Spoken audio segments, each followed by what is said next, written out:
Та бүхэнтэй сувгийнхаа шин цуврал бичлэгээр уулзж байгаадаа баяртай байна. Шин цувралынхаа анхны дугаараар Малайз улсын төвхөн дэх томоохон гамшигуудын нэгт орох аимшигт түүхийн талаар ярьж, энэ гамшигын нотлохоо болж хоцорсон орхигдсон байшингаар хамтдаа зочилцоох болно. Ингээд бичлэгээ эхэлцгээе.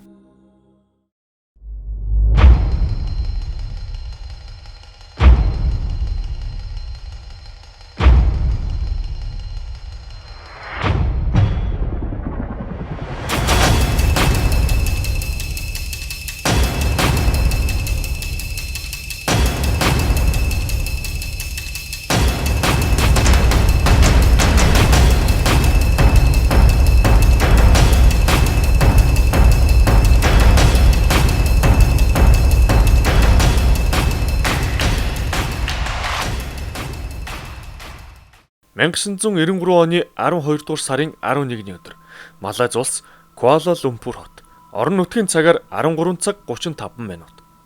Хотын захаар байх олон тооны толгодын нэг болох Таман Хиллвью толгодын бэлд байх Highland Towers гэх 12 давхар 3 блок орон сууцны нэг болох 1-р блокийн байшин суураараа нурж унсан аимшигт гамшиг тохиолоо.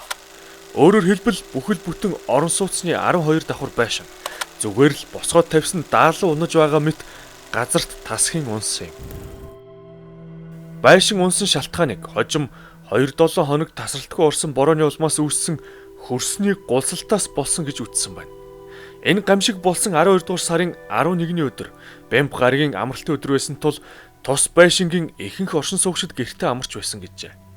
Хожим нь уг гамшигын улмаас нийт 48 хүн амь өргөцсөн болох нь тогтоогдсон юм. Тэдний ихэнх нь хүүхдүүд байснаас гадна олон тооны гадаадын иргэдч байлаа. Учир нь Highland Towers нь тухайн үед Малайзда тансаг зэрэглэлийн үнэтэй орон сууцнд тооцогддог байсан ба Куала Лумпур хотыг тэр чигтэн толдох харуут сайтай байршланч үүнд нөлөөлсөн бизээ.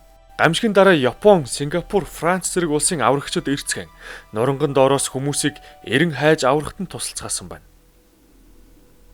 Эхний хэдэн өдөрт аврагчид нуранган доороос 3 хүнийг аварсан ба нэг нь Япон улсын иргэн 2 Индонез улсын иргэд байв. Япон эмэгтэй хэдий амьд олдсон ч хожим эмнэлэгт шархаа даалгүй нас барсан бол амьд мэд олдсон 2 Индонезийн нэг нь 18хан сартай охин байсан бөгөөд нэгч шарх сорив хөх няцгүй олдсон юм. Охин байшингийн 7 давхарт амьдардаг байсан ба тухайн үед уг гамшигт ослоос ээжийнхээ амд хуйлахнаа амьд гарсан байдаг. Өмнө нь дурдсанчлан Highland Towers нь 3 блок барилга байсан тул гамшигын дараа нөгөө 2 байшингийн иргэдийг аюулгүй байдлын үүднээс нүүлгэн шилжүүлсэн юм. Байшин шууд хажуу тийшээ нуран унсан энэ гамшигын шалтгааныг олон хоног тасралтгүй орсон бороо гэдэгч хүний буруутай үйл ажиллагаач үүнд нөлөөсөн гэдгийг тогтоосон гэжээ. Хожим шүүх хурал болж нэгт байшинг толгодын бэлд налуу газарт барьсан хэрнээ тухайн газарт тохирсон барилгын норм журам стандартыг хангуулаагүй. Мөн цаг тухайд нь засвар үйлчлэгээ арчилгааг хийж байгаагүй. Хоёрт энэ үйл явдлаас 2 жилийн өмнө буюу 1991 онд толгодын орой хэсэгт байх тансаг зэрэглэлийн хаавар сотхныг барьж модыг их хэмжээгээр тайрсан нь Малайз мэтийн чиглэг дулаан газарт ихээр ордог борооны усыг шингэх боломжгүй болгож хөрсний дороотолд хүргэж энэ нь ч хожим 2-7 хоног тасралтгүй орсон борооны улмаас хөрсний гулсалт үүсэх нөхцөлийг үүсгэсэн. Хөрсний гулсалт дээр нэмээд анханасаа барилга чанаргүй баригдсан зэрэг нь байшингийн суур уулнаас гулган ирсэн хөрс шороог дийлэлгүй унах шалтгаан болсон юм. Энэ аимшигт ослог гарахаас хэдхэн хоногийн өмнө 1-р блокийн байшинд аюултай шинж тэмдэг илэрч байсан ч байрыг хариуцсан хүмүүс юу ч хийгээгүй нь мөн тодорхой болов. Шүүх хурлын явцад байшинг чанаргүй материалаар барьж гагнуурыгч буруу хийсэн гэдгийг шинжээчид тогтоосон юм. Ингээд барилгыг барьсан компаниуд буруутай нотлогдож 2004 онд буюу гамшиг гарснаас 11 жилийн дараа л хохирогчдод хохирлыг нь барагдуулж мөнгө өгсөн гэжээ. Хичнээн буруутанг олж хичнээн мөнгө төлсөн бай харамсалтайгаар амь насаа алдсан 48 хүнийг эргүүлж амьдруулж чадахгүй шүү дээ. Хожим компани энэ газараа зарах гэсэн орлого нэг биш удаа хийсэн ч худалдан авагч олдоогүй гэх яриа байдаг байна. Үлдсэн 2 барилга одоо болтол тэндээ хаягдсан хിവэрэ байгаа ба гэмт этгээдүүд болон мансуурагчдын оргинох газар болсноос гадна нурах эрсдэлтэй аюултай барилга гэж үздэг юм. Тэмж учраас байшингийн эргэн тойрны оршин суугчдын санал гомдлоор хэд хэдэн удаа балгасуудыг буулгах шийдвэр гаргасан ч тухай бүрт нь хуулийн хүрээнд маргаан өсөж Одоог болтол буулгаж чадахгүй байсаар байгаа гэжээ. Энэхүү үлдсэн хоёр байшингийн балгас Куала Лумпур хотын захад энэ аимшигт гамшигыг мартуулахгүй гэсэн шиг 30 гаруй жилийн турш дүнсийн байгаа бөгөөд өнөөдөр бүгдээрээ хамтдаа дотор нь зочлох болно.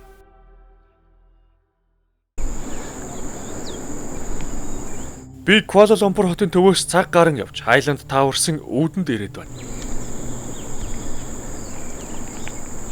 Хамгаалтын хашаагаар хаасан тул хажуугийн жижиг байшингийн дэрэгдүр жижиг завсраар орж 2 дугаар блокийн байрны доор нь ирсэн юм. Гадаа хэдий халуун бөхчөн байсан ч байшингийн доор ирэхэд байшингийн харанхуй хонглоос сэрүүхэн агаар сийгэн мэдрэгдэж байлаа.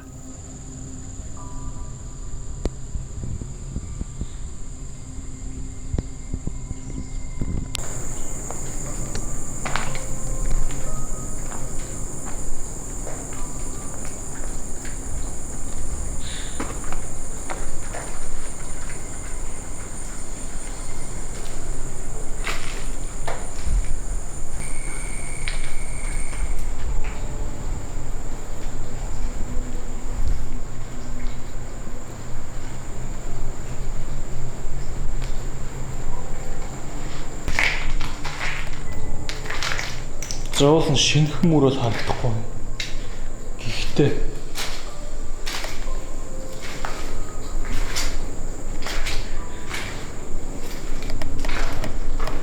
түрэн дээр л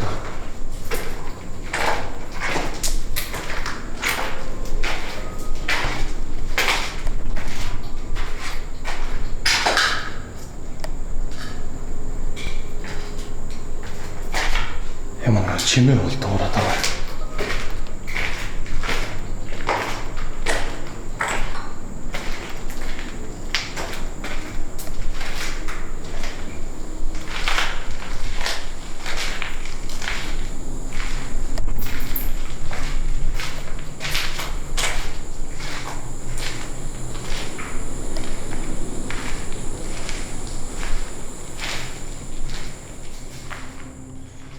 Энэ газарт гамшигын улмаас нэг дор 48 хүн нас барсан нь олон хүмүүсийг Highland Towers-ын үлдсэн энэ хоёр байшинг сүнс хий үзэгдэлтэй гэдэг яриа гаргахад хүргэсэн.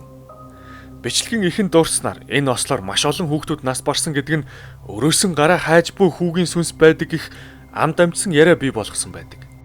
Гэхдээ энэ газарт би 30 жилийн өмнө хаягдсан байшин одоо ямар байгаа вэ гэдэг үүднээс нь сонирхон очсон. Ямар нэг сүнс сүдэр гих зүйл байдаггүй гэж үзүүлэх зориггүй очсныг хэлмээр байна.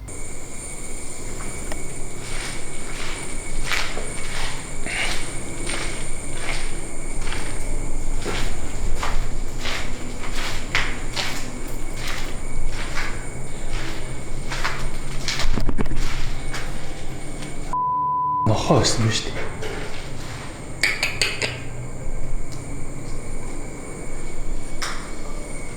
Зодо дайрах үедээ.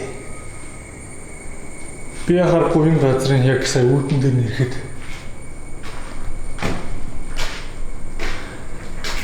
нэг ойрхон 1-2 давхрын тэр балкон дээрээс нэг юм дураадсан. Би тэгээ за одоо хичнээн сүнс сүдэртэй паранормал газар байлаа гэд. Гэгэн цагаан өдрөөр ингэж баймаргүй юм даа гэсэн чинь нохоо хижилтэй.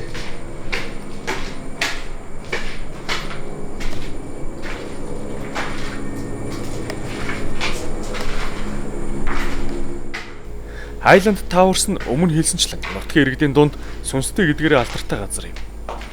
Энэ газарт хийгдсэн Малазийн аимшигын кино байдаг гэжээ. Highland Towers-ын сүнстэй таарахаар ирсэн хүмүүст тохиолдож буй аимшигын зүйлс гардаг кино гэсэн.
Тэгээ давхар болгоны юм бол байдал адилхан байна.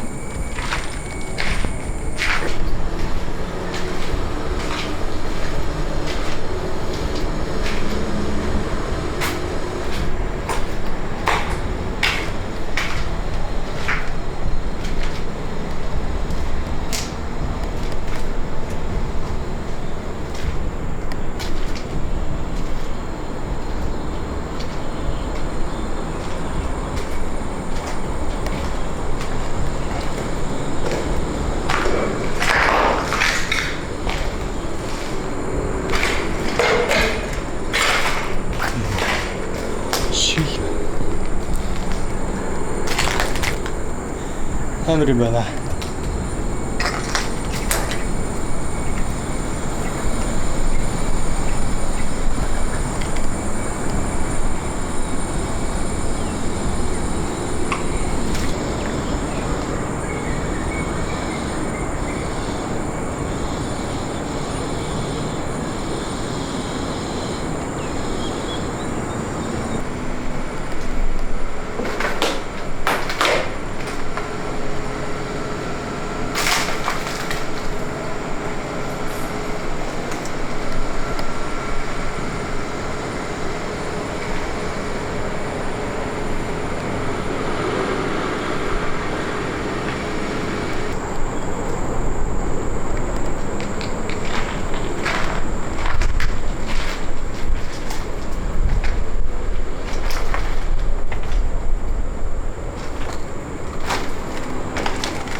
Яг хажууд нь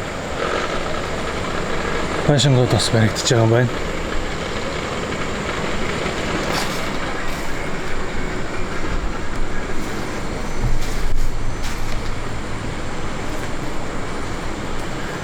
Тэр хартаа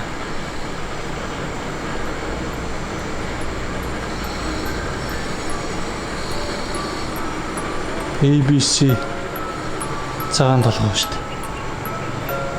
30 жилийн өмнө нэг хүүхдийн өрөөний л байсан баг та.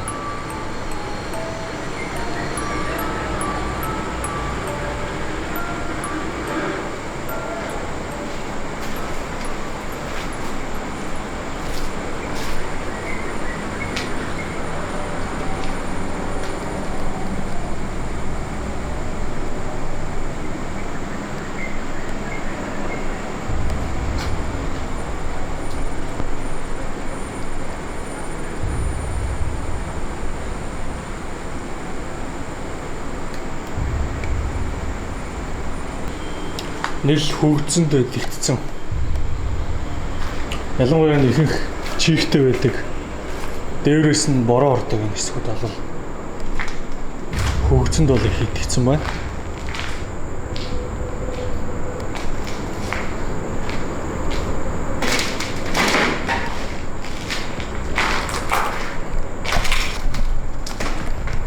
За бүгдээ одоо өшөө дээшээ гарч үзье. Хамгийн дээврийн хэсэгт нь бас сонирхолтой байт юм байлээ.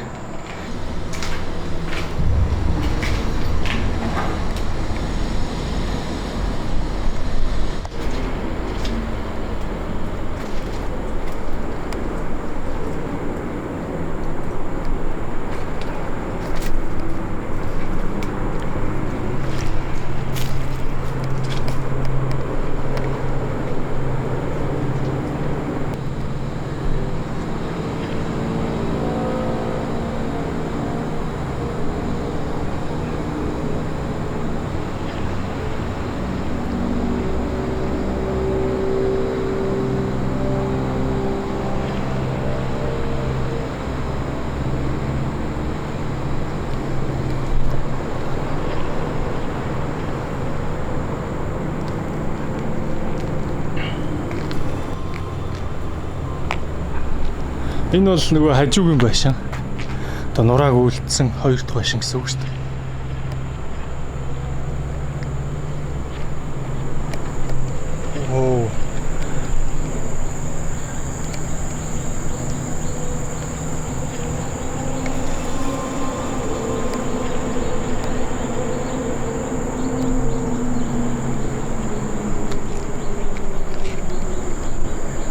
Хүн доор гол урсч ирсэн юм шүү дээ. Би бол тэндээс ирсэн. Ингээд энэ хауснуудын дундуур яваад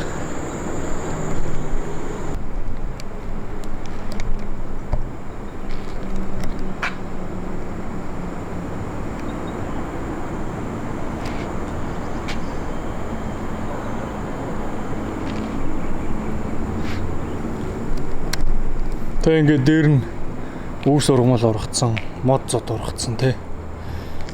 Ер нь бол 30 жилийн хугацаанд бол байшин юм болт юм байна.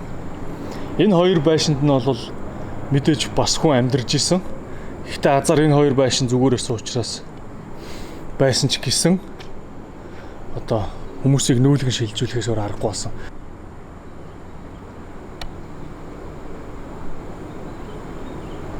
Энд халуун дулаан уур амьсгалтай дээрэс нь бороо их ордог болохоор ингээд мод зод бол их амархан ургад юм байна. Одоо би хажуудлын байшин руу бол гарахгүй. Үнэхээр гарыг гэж нэг бодохгүй байна. Ямар ч ялгаагүй байгаах.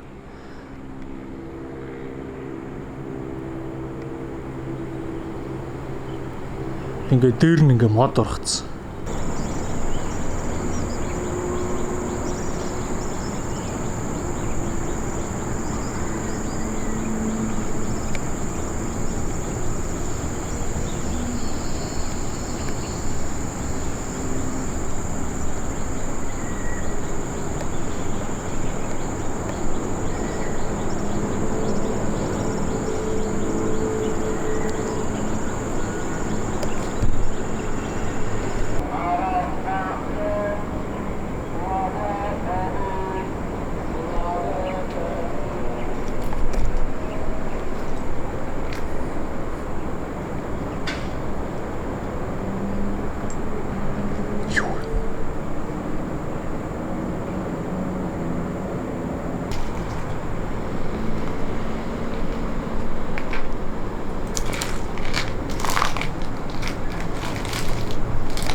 Анч дэше гардгүй мэн. Ийм юм байт. Энэ лифтний дээдсэн хэсэг шүү дээ. Айлтаа байна.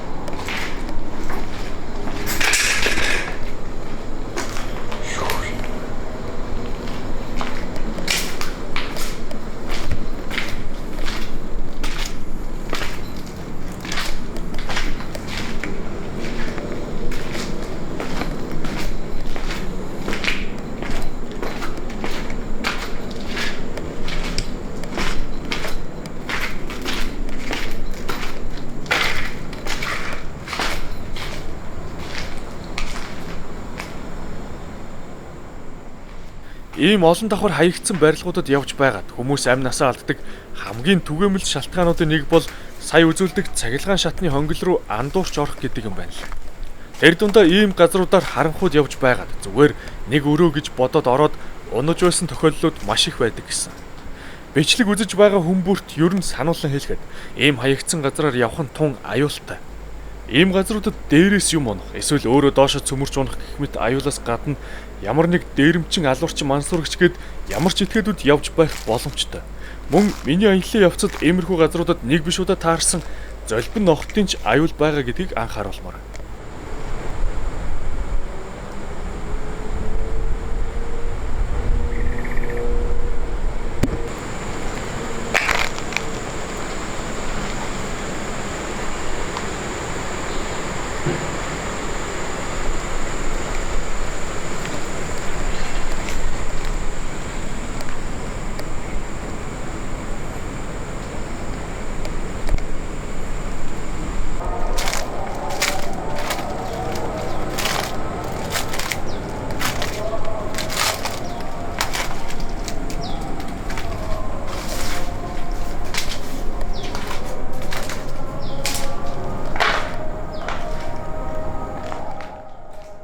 Highland Towers нь хоттой ойрхон тул шөнө янз бүрийн этгээдүүд ирдэг гэдэг.